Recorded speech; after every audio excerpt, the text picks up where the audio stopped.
नाज़रीन, आज जो हमारा टॉपिक है शुगर के उन मरीज़ों के लिए है जो असाबी यानी नब्ज़ रखते हैं। तो इसका हम नुस्खा जो इस्तेमाल कराते हैं वो आप नोट फरमा लें, आप इसको इस्तेमाल करें, इंशाल्लाह जो असाबी शुगर है उसका नाम भी नहीं रहेगा।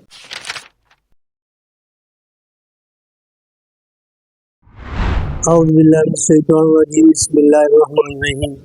नाज़रीन, आज जो हमारा टॉपिक है शुगर के उन मरीज़ों के लिए है जो असाबी यानी नब्ज़ रखते हैं, यानी नब्ज़ बहुत कमज़ोर होती है उनकी, पेशाब बार बार उनको आता है और अक्सर जो है उनके पाँव में दर्द, पिंडलियों में दर्द रहता है और बदन जो है हर वक्त थका थका रहता है, नींद बहुत उनको आती है और जलन की वजह से लोग बड़े परेशान होते हैं और इसमें नज़ला, ज़ुकाम, खांसी, ये सभी मर्दों की अलामात हैं।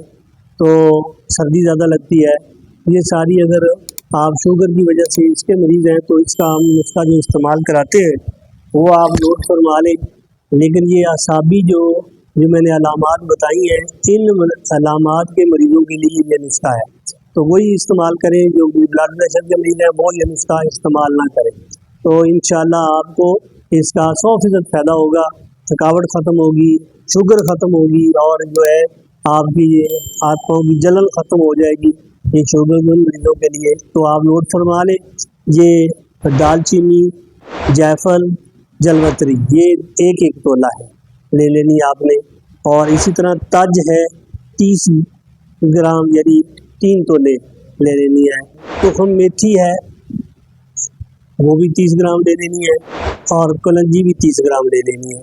यानी पहली 3 चीज़ें जो है दालचीनी, जायफल, जलवतरी वो 10-10 ग्राम, तज 30 ग्राम, तो हम मेथी और कलंजी ये भी 30-30 ग्राम, इनको सूप बना लेना है और 500 mg का कैप्सूल बांधना है। सुबह शाम एक कैप्सूल खाते रहें, इंशाल्लाह इससे आपकी जिस्म तवानाई भी आएगी, ताकत भी आएगी और थकावट ख़त्म होगी। आपका जो ब्लड प्रेशर बहुत लो होता है वो भी सही रहेगा, शुगर की वजह से हाथ पाँव की जलन भी ख़त्म होगी। आप इसको इस्तेमाल करें इंशाल्लाह, यानी 3 महीने तक अगर आप इस्तेमाल कर लेंगे तो शुगर का भी जो असाबी शुगर है उसका नाम भी नहीं रहेगा। इंशाल्लाह हम अगली जो है उजलाती और बुद्धि शुगर की भी वीडियो बनाएंगे, उसमें उनका भी आपको फ़ायदा हो जाएगा। लेकिन असाबी शुगर वाले मरीज़ इस्तेमाल करें, ब्लड प्रेशर वाले मरीज़ उसके को इस्तेमाल ना करें।